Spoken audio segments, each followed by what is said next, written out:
अभी क्या करोगे उसके पास जाके, जब वो मर गया ऐसे वैसे बोल रहे थे कि हम लोग बोल नहीं पा रहे थे कि नहीं कैसे बोलें उनके घर वालों को कि वो डेथ हो गया है। तो हमरे तो खोजबे करब, ठीक है डेथ हो गया, बाकी रो कैसा डेथ होया उसको बताइए। ऐसे मामले में जहां से बच्चे को ले जाया गया है प्रथम दृष्टया वहीं अपराध दर्ज होगा, तो सूरजपुर पुलिस को अपराध दर्ज करना चाहिए इस संबंध में।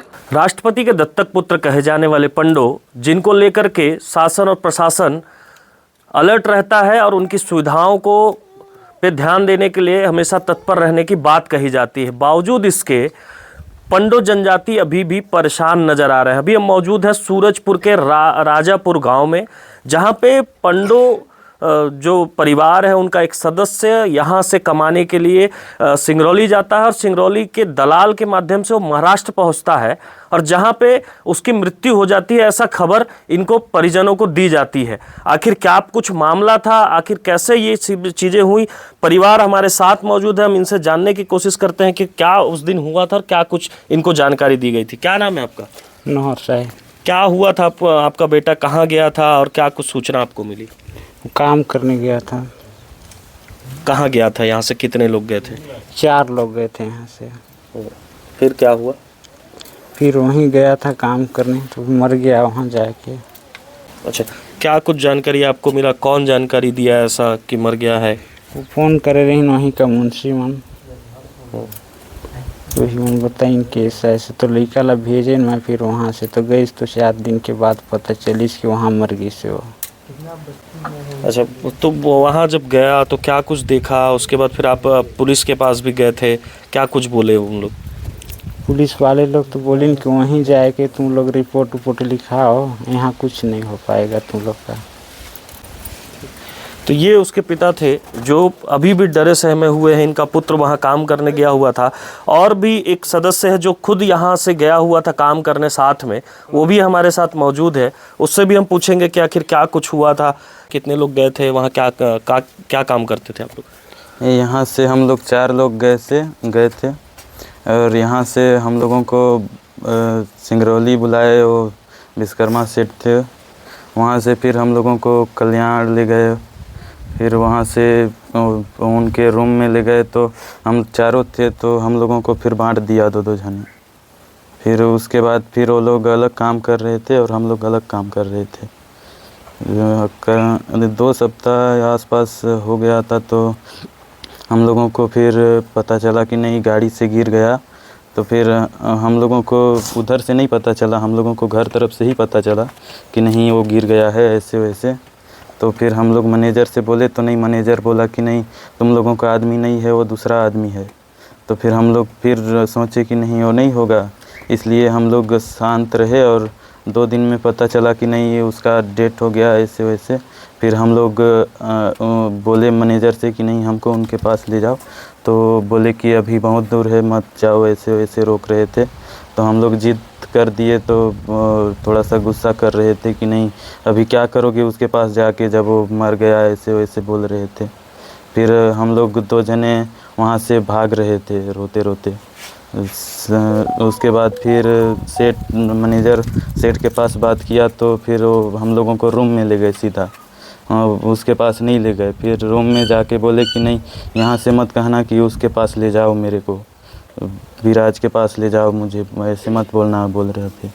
फिर हम लोग वहीं सोए, शाम टाइम कॉल किए थे भाभी उनका, तो पूछ रही थी कि नहीं कैसा है, बात करवाइएगा ऐसे वैसे। तो हम लोग फिर बोले कि नहीं हम लोग हाँ देखेंगे तो बताएंगे। हम लोग बोल नहीं पा रहे थे कि नहीं कैसे बोलें उनके घर वालों को कि वो डेथ हो गया है। फिर सुबह हुई तो इन लोग पहुंच गए थे, तो हम लोगों को भी मैनेजर ले गया। फिर तीनों मिल के गए, 6 मिल के गए देखने। तो बॉडी जब आप लोग देखने गए तो कहाँ पे बॉडी रखा हुआ था और आप लोग काम क्या करते थे वहाँ पे? हम लोग बोर वाला गाड़ी में काम करते थे, सेंसर वाला, जिसमें हम लोग पाइप वाइप लगाते थे, लेबर वाला काम। कितना पैसा मिलता था आप लोगों को? तो महीना में 12,000 मिल रहा था। तो तो ये युवक था जो साथ में इस गांव से गया हुआ था, चूँकि ये भी युवक नाबालिग है और वो जो मृत हुआ है चिराग वो भी नाबालिग था। अभी जो मृतक चिराग है उसके भाई मेरे साथ मौजूद हैं जो यहाँ से गए हुए थे, उनसे भी हम बात करेंगे कि आखिर क्या कुछ उस दिन हुआ था। आप लोग को जब जानकारी मिला तो आप लोग यहाँ से गए, क्या कुछ हुआ था उस दिन वहाँ पे? वहाँ पे तो मर गया था, यही बार जानकारी मिली। तो वहाँ जब आप लोग गए तो जो दलाल थे वहाँ पे जो लेके गए थे, उन लोग क्या कुछ बोल रहे थे? फिर आप लोगों ने बॉडी लाने की भी कुछ बात कही थी, उस समय क्या हुआ था? बस हम कहें कि सूरजपुर में एडमिट करा दे तो वहाँ से ले आएंगे, तो कहे कि नहीं ये ले जाना, यहीं जला दो। हम लोग सोचते हैं कि मार दिए चाकू से। तो ये मृतक चिराग है, उसका भाई है जो बॉडी लेने के लिए यहाँ से गया हुआ था, लेकिन इसको बॉडी नहीं दिया गया। परिवार के और कुछ सदस्य हैं, उनसे भी हम बात करते हैं और जानते हैं कि वो क्या कुछ चाहते हैं, कुछ उनकी मांगे हैं। जी आप का चाहत था दाई तुमन का? हमन का चाहत थी जो हमार लड़का गिर के मर गई, चाहे ऐसन हो के मर गई, बाकी ओकर जानकारी दे के चाहिए कि तुम्हारा बच्चा ऐसा हो गया है, तो हमन के तो जानकारी देवे नहीं करी। नहीं तो तुमन ला भगवान भी नहीं समझा सकत है, कर सकत बोलत है भाई थानादार मन, तो हमरे तो खोजबे करब। ठीक है डेट हो गया, बाकी रो कैसा डेट होया उसको बताइए, तब जानेंगे कि ऐसा हो गया। तो ये थे मृतक के परिजन जो सिर्फ अब यह जानने की आस में बैठे हुए हैं कि आखिर इनके बच्चे की जान गई कैसे है। हालांकि तो सबसे बड़ा सवाल यह है कि सूरजपुर जिला प्रशासन के पास क्या कुछ आंकड़े हैं कि आखिर सूरजपुर जिले से कितने लोग मजदूरी करने इस जिले से बाहर गए हैं। वो 4 लड़का काम करे गए रहे वहाँ, तो वहाँ जाए के बाद 2 सप्ताह काम करने के बाद ऐसे घटना का पता चला थी कि वहाँ गाड़ी से गिर गई से, तो लड़का देखे बड़ा, तो लड़का ला भेजन में फिर वहाँ देखे पर तो लड़का गई, तो वहाँ जाए के देखा थे तो मर थे। 3 दिन के बाद पता चला थे। लड़का मोर बोलिस कि वहाँ मर गई से, वहाँ मोर भाई कहते नहीं है, तो कहते कि ऐसे ऐसे मन बोला थे, यहीं कहते दाग संस्कार करवा दिया, कहते वहाँ 3 ठो बॉर्डर पड़ी, वहाँ नहीं पार हो पाई, बहुत ज़्यादा सेंट मारा थी, बीमारी हो जाए तुमन के, नहीं बैठ पाई है गाड़ी में। ऐसे करके बोली न, वो मन कहते हैं कि यहीं नहीं जलाओगे तो तुम लोग यहीं मार पीट के हम जलवाएंगे। वो कहे मतलब कि धाम की घुड़की दे के वहीं दाग संस्कार करवा देहिन, वहाँ नहाए धोआए भी नहीं देहिन नदी में। इसे यहाँ गए रहन तो मन बोलिन कि तुमन वहीं जावा, तुम लोग का रिपोर्ट वहीं बन पाही, यहाँ कुछ नहीं हुए। और सरपंच के साथ लेके गए रहन मैं। अब मोर का चाहना रही यही है कि वो कैसे मरीज, का चीज़ से मरीज होके मोर पूरा जानकारी मोके डिटेल होना चाहिए कि कैसे से मौत होगी। यहाँ से हम लोग 4 लोग गए थे, हम लोग 2-2 जने काम करते थे, 2 लोग वो लोग काम करते थे, 2 लोग हम लोग काम करते थे। उसके बाद फिर 15-16 दिन के बाद पता चला कि नहीं वो गाड़ी से गिर गया, तो फिर हम लोग सेठ से मैनेजर से बोले। उसके बाद फिर 2 दिन पता चला कि नहीं उसका डेट हो गया, तो फिर हम लोग बोले कि नहीं हमको उसके पास जाना है, तो फिर मैनेजर हम लोगों को सीधा रूम में ले गया और बोल रहा था कि नहीं यहाँ से ले जाने के लिए मत बोलना। उसके बाद फिर घर वाले सुबह आए तो उनके साथ फिर हम लोग देखने गए, तो वहाँ डेड बॉडी था, वो मर गया था और गला में कुछ निशान वगैरह था जो कटा टाइप का।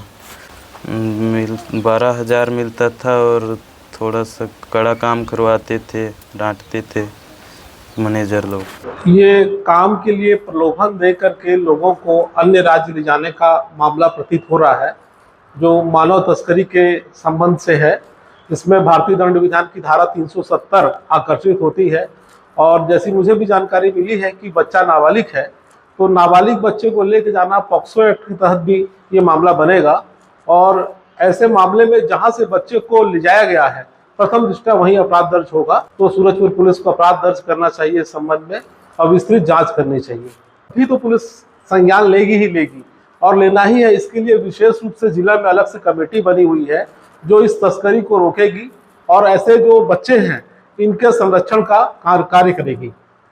और मुझे जो जानकारी मिली है, पता चला है कि बच्चा पंडो जाति का है, जो राष्ट्रपति जी के दत्तक पुत्र कहे जाते हैं, ये तो विशेष जाति है जिनका संरक्षण करना राज्य सरकार की महत्वपूर्ण जिम्मेदारी है। जहां एक और पंडो परिवार अपने पुत्र के मौत के गम में डूबा हुआ है, वहीं रामानुजनगर थाना सहित जिले के पुलिस अधीक्षक तक अपने पुत्र के मौत के कारण जानने को लेकर आवेदन देने के 2 दिन बीतने के बाद भी पुलिस इस पूरे मामले में कुछ भी कहने पे चुप्पी साधी हुई है। आखिर क्यों, ये तो समझ से परे है। नितेश गुप्ता, IBC 24, सूरजपुर।